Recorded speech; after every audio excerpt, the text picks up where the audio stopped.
दोस्तों नमस्कार, मैं निखिल गुप्ता। आज एक नए सफ़र पर निकले हम दिल्ली इलेक्शन 2025 का मिजाज जानने के लिए, मूड जानने के लिए। बिल्कुल आम जनता से पूछेंगे कि उनके मन में क्या चल रहा है दिल्ली इलेक्शंस को लेकर। बारखंबा रोड पे कैनॉट प्लेस पे मैं यहाँ मौजूद हूँ। कुछ यात्री हैं हमारे साथ, आइए पूछते। सर नमस्कार, आप सुरेश गिरी। कहाँ पर रहते हैं सर? दिल्ली में जमुना पार। जमुना पार से। तो यहाँ पर, यहाँ से कहाँ जा रहे हैं? काम पे आए थे यहाँ पे। अच्छा अच्छा, यहाँ ऑफिस है आपका, जॉब करते हैं? तो सर हम तो ये जानने के लिए आए हैं कि दिल्ली का मूड क्या है, क्या लग रहा है आपको? दिल्ली इलेक्शन 2025 है और 5-7 दिन रह गए हैं। सर बीजेपी के चांस ज़्यादा लग रहे हैं। 2500 रुपये महिलाओं को दे रहे हैं, हर चीज़ का वादा ज़्यादा कर रहे हैं, केंद्र में सरकार है इसलिए। नहीं सर, ऐसा नहीं है। देखो 2500 रुपये आज की टाइम में कोई मायने नहीं रखती। दिल्ली में 2100 और 2500 का कोई सवाल है महिलाओं को? जो आम आदमी पार्टी 2100 दे रही है, कांग्रेस बीजेपी 2500 दे रही है, और बीजेपी ने और तमाम बहुत सारे बड़े बड़े वादे करे हैं, आपने सुना ही होगा। सर वादे सभी करते हैं, सभी इलेक्शन के टाइम में ही करते हैं, उससे पहले क्यों नहीं करते? उन्हें 2500 रुपये दे रहे, इलेक्शन के जीतने के बाद ही क्यों देंगे? उससे पहले क्यों नहीं दे रहे लोगों को? लेडीज़ को उससे पहले भी दे सकते। महाराष्ट्र में तो पहले दे दिए थे, लेकिन बाद में नहीं दे पा रहे। सर यही होता है, देखो पॉलिटिक्स जितने भी है ना, सभी झूठे वादे करते हैं अधिकतर। जिन वादों पे करते हैं वो खड़े नहीं उतरते, चाहे बीजेपी हो चाहे कांग्रेस है, नहीं पे कोई भी हो। आप कह रहे हो मुश्किल है ये इतने पैसे सबको बांटना? सर नहीं, पॉसिबल नहीं सर। इन्होंने तो 2100 रुपये के फॉर्म भी भरवा दिए। सर फॉर्म भरवा देते, क्या हुआ? ऑर्डर कैंसिल भी तो हो जाते, ऑर्डर तो कई होते, कलम ही तो चलानी है। अच्छा, ये अब केजरीवाल साहब ने पहले बसें फ्री करी, बिजली पानी फ्री करा, अब वो कह रहे हैं कि महिलाओं को पैसे देंगे, तो आपको क्या लगता है दिल्ली की जनता मान जाएगी? सर नहीं सर, पॉसिबल हाँ नहीं है। सर, आपका नाम? मैं गवर्नमेंट जॉब में हूँ। अच्छा, फिर तो आप ठीक है सर। आप सर, आपका नाम? मुनासिफ अली।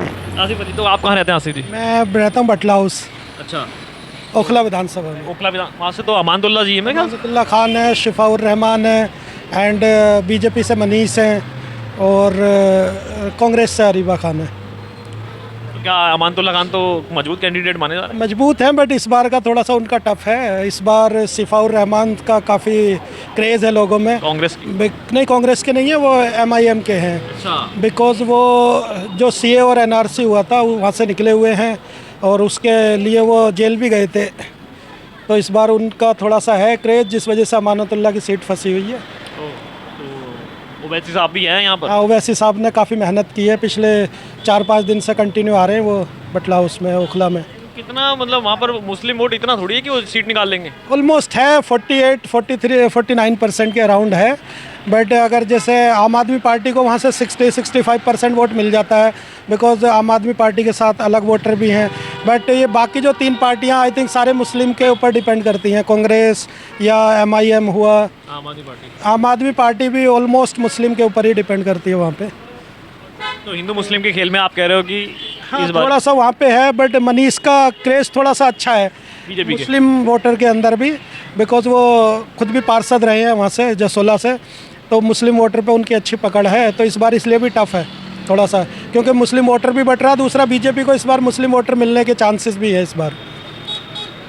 अच्छा, एक बात बताओ, पिछले 11 साल के अंदर केजरीवाल साहब की सरकार है यहाँ पर, ठीक है, तो दिल्ली आपको कैसी लग रही है? दिल्ली में एक्चुअली प्रचार तो अच्छा खासा हुआ है, शायद काम उतना नहीं हुआ जितना अच्छा प्रचार हुआ है। हम हो क्या है, मोहल्ला क्लिनिकों में कल वो कई लोगों से बात करी, कह रहे कुत्ते बिल्ली होते हैं, कईयों से बात करी वहाँ दवाइयाँ मिलती हैं, तो वाकई में फ़िलहाल अब पता नहीं इन दिनों में मिल रही है क्या, लोग बाग कह रहे हैं दवाइयाँ भी मिल रही हैं, इलाज भी हो रहे हैं, जो हमने देखा। नहीं, अभी क्या है, यहाँ पे काम तो हुआ है, बट काम से ज़्यादा प्रचार हुआ है, तो लोगों में है थोड़ा सा उसका भी कि भाई बोल रहे हैं सब लोग इतना, तो कहीं तो कुछ हुआ होगा। लेकिन आप एक्चुअल में देखा जाए तो वो बहुत कम लोग मिलते हैं जिन्होंने फैसिलिटी को अवेल किया है। अब आप ये बताओ, 3 पार्टियां हैं, कांग्रेस, बीजेपी और आम आदमी पार्टी। कांग्रेस भी बहुत मजबूती से लड़ रही है इस बार।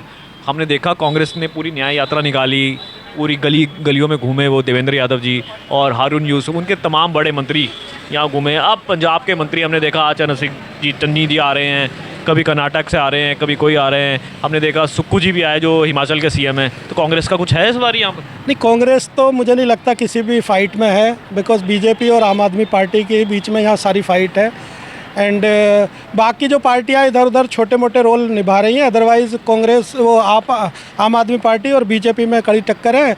और मुझे जो लगता है बीजेपी को एज है इस बार, क्योंकि आम आदमी पार्टी अपने वोट को कंसोलिडेट नहीं कर पाई है, और बीजेपी का सारा वोट कंसोलिडेटेड है ऑलरेडी। चलिए, ओखला से हैं सर, कहाँ से बताया? ओखला जामिया से। तो उन्होंने बताया वहाँ पर मनीष जी बीजेपी के कैंडिडेट है, वो बहुत मजबूत हैं, मुसलमानों में भी उनका क्रेज़ है। आइए कुछ और जनता से बात करते हैं। तो दोस्तों कुछ और यात्री है मेरे साथ मौजूद, आइए बात करते हैं। सर आपका नाम? मेरा प्रीतम प्रीतम जी कहाँ रहने वाले हैं दिल्ली में? केशवपुर केशवपुरम। सर तो केशवपुरम से क्या माहौल है दिल्ली का जो इलेक्शन है? आम आदमी पार्टी के कौन है वहाँ पर, बीजेपी, कांग्रेस? देखो ये माहौल तो सबका ही है। अब प्रत्याशी कौन कौन है? प्रत्याशी तो 3 है, एक्चुअली नाम तो मुझे याद नहीं है उनके, लेकिन जोर तो तीनों का ही है। कांग्रेस का है कुछ खेला इस बार? कांग्रेस का भी है, लेकिन जैसे माहौल है उस हिसाब से तो आप वाले मुझे लगता है कि ज़्यादा ही है। आम आदमी पार्टी। आदम पार्टी। हमने देखा है आम आदमी पार्टी के जो बुनियादी चीज़ें हैं किसी भी इलेक्शन में जाने से पहले, बिजली, पानी, सड़कें, स्वास्थ्य सेवाएं हो गई, और आपका ये इन्वायरमेंट हो गया है ना, और शिक्षा में हो गए, तो इसमें से ऑलमोस्ट चीज़ों पर, जैसे कि हमने स्वास्थ्य में देखा, मोहल्ला क्लिनिकों में काम हम गए, हमें ठीक लगा। स्कूल में देखा, चाहे स्कूल ना नए बनाए हों, लेकिन बाहर की इमारतें अच्छी लग गई हैं, है ना। लेकिन सड़कों पे काम जो देखा है वो कुछ खास नहीं लगा है। सीवर बह रहे हैं, सड़कें टूटी हैं। एक्चुअली क्या है, देखो जब इलेक्शन आते हैं सब तभी इनको याद आती है कि हमने ये भी करना, हमने वो किया, लेकिन उससे पहले जो करते हैं वो नहीं करते हैं ना। उसके बाद जीत गए, अपने अपने घर बैठ जाते हैं, बाद में कोई ध्यान देता नहीं है। जब इलेक्शन आते तब इन लोगों को याद आता कि हमने ये भी करना, ये भी करा, हमने वो भी करा। ठीक है, उन्होंने काम करा है, लेकिन जो नालियों का है, जैसे पानी की समस्या है, सड़कों की समस्या, गंदा पानी जो आता है, वो समस्या जो वो ठीक नहीं हो रही है। तो अब प्रलोभन जो है हरे कोई दे रहा है कि मैं ये कर दूंगा, वो कर दूंगा, लेकिन जीतने के बाद तो कोई वहाँ आता हमसे नहीं। जुड़े रहने के लिए हमारे YouTube चैनल को सब्सक्राइब करें और नई वीडियो की नोटिफिकेशन के लिए बेल आइकॉन को दबाएं। अगर आप ये वीडियो Facebook पर देख रहे हैं तो लाइक जरूर करें और ज्यादा से ज्यादा शेयर करें। धन्यवाद।